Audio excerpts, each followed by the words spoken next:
Oke, ini hari Sabtu tanggal 18 Februari jam 1:02 malam.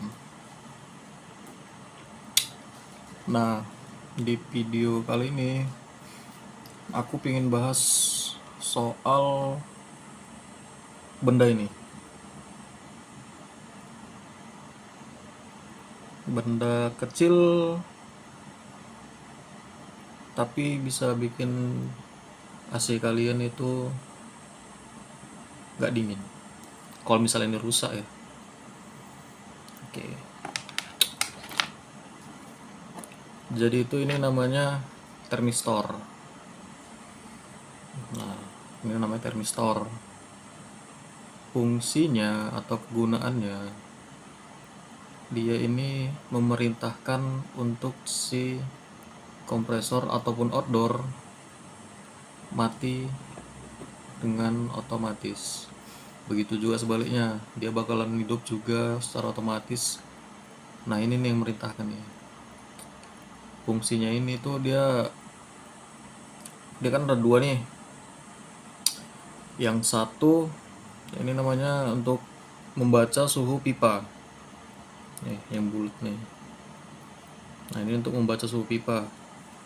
Sedangkan yang ini kecil ini sorry, ini udah aku potong, dia semacam kayak ada bulatan kecil gitu di sini di ujungnya, cuman ini udah aku potong karena kemarin ada customer yang AC-nya rusak, ya ini termistornya kena. Nah, sedangkan yang ini tuh dia fungsinya untuk membaca suhu di dalam ruangan. Jadi ketika suhu dalam ruangan itu udah mencapai sesuai dengan yang udah ditentukan, contoh misalnya kita setel suhunya itu di suhu 18 derajat. Nah, jadi ketika di dalam ruangan itu suhunya udah mencapai 18 derajat, si inilah yang membaca tadi nih. Si ini memberi signal kemari. Nah, si sensor pipa ini dia memerintahkan ke PCB untuk mematikan si outdoor. Seperti itu cara kerjanya. Kalau misalnya aku salah dalam penjelasan ini, tulis aja di kolom komentar. Sesuai dengan yang ku bilang di video sebelum-sebelumnya. Kita sama-sama belajar, ya kan?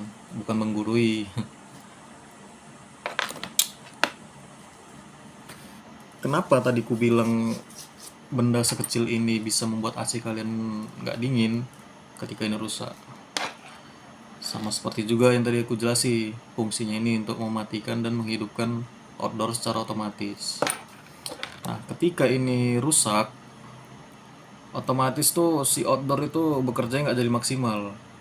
Karena dia belum mencapai suhu yang diinginkan, si outdoor ini udah mati. Udah diperintahkan sama dia ini mati, karena ini rusak gitu. Jadi ketika outdoor itu dinyalakan pertama kali, tempo waktu 5 menit ataupun 3 menit, si outdoor langsung mati. Seharusnya kan dalam jangka waktu segitu tuh ruangan belum dingin. Kan namanya juga baru 5 menit hidup ya kan.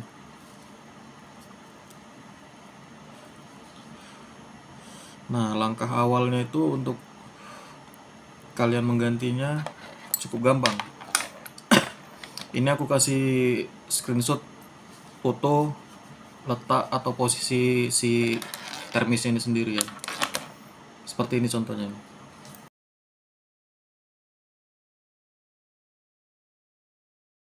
Nah, oke. Itu dia tadi contohnya posisi termis pada AC. Kalian buka bodinya tuh kan. Nah, kalian cari nih posisi ini di mana tadi. Pokoknya sesuai dengan yang aku kasih tadi lah gambarannya. Oke. Untuk mencabutnya dari PCB tinggal kalian urut aja kabelnya kan, kemana dia larinya. Nah, habis itu kalian cabut. Baru kalian kalau misalnya kalian mau beli ke toko spare part, kalian nggak tahu ini kan dia kan ada ukurannya nih. Ada yang 12K, ada yang 10K. Nah, gitu-gitulah campur-campur lah. Sesuai dengan mereknya gitu. Kalau misalnya kalian nggak tahu soal berapa masanya ini, kalian bawa contohnya nih, dan sampai di toko kalian bilang aja termistor merek apa sihnya gitu, sekalian kasih contohnya ini, orang toko udah taunya itu. Nah, ini aku sedikit mau jelasi, bukan berarti juga aku menjatuhkan teman-teman sesama teknisi, enggak. Ini kan tujuan aku upload video ini kan sebagai pembelajaran atau sedikit edukasi. Bukan edukasi sih, kok edukasi jatuhnya aku tuh ngajari kan gitu, sekedar sharing-sharing lah. Ini si termis ini kalau kalian beli langsung ke toko itu nggak mahal, harganya 25.000, ada yang paling mahal tuh 35.000, itu yang paling mahal. Tapi kalau kalian manggil teknisi, ini tuh bisa dihargai 150 sampai dengan 250.000. Nah, ya itu tadi kan harga segitu kan termasuk jasa pasangnya kan gitu. Ya aku nggak menyalahkan juga sih ya, karena aku pun teknisi juga kan gitu. Nah itu tadi balik lagi ya, kenapa bisa harganya sampai segitu ya, kan nggak semua orang nih paham tentang AC kan gitu. Ibaratnya dia ngasih harga segitu ya karena jasanya satu, dan yang kedua tuh ilmunya kan gitu. Nggak semua orang punya ilmu seperti itu, itulah dia.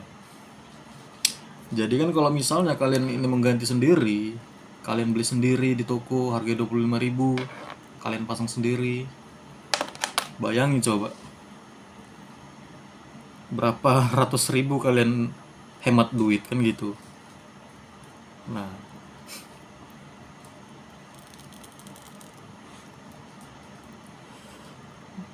dan satu cara mengetahui kalau misalnya si termis ini rusak cukup gampang.